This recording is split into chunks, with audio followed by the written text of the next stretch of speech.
ស្នងកាអោព្រះបារមីថ្លៃនៅឋានណាចុះមករក្សាកូនចៅប្រុសស្រី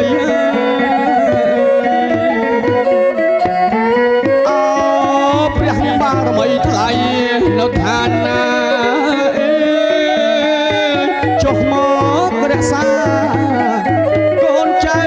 ប្រុសស្រី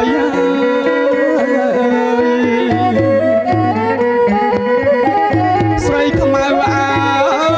សំពងលេងលេងហោមរងតោងនាងអើគ្មានថ្មី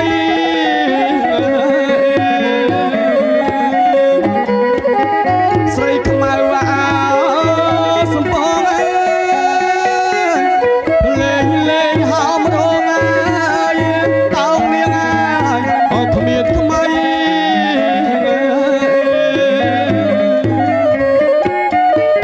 ព្រះក្បាលឡើយ8លោកមានបារមីថែព្រៃប្រកាសា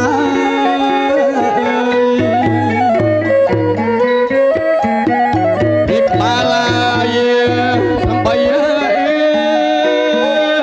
8លោកមានបារមីថែព្រៃប្រកាសា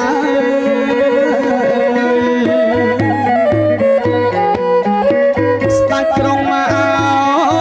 ពលីទងហែងធរណីយាព្រះព្យាយាព្រះភ្លើ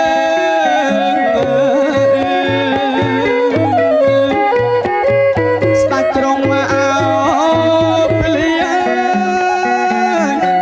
ទងហែងធរណីយាព្រះព្យាយាព្រះភ្លើ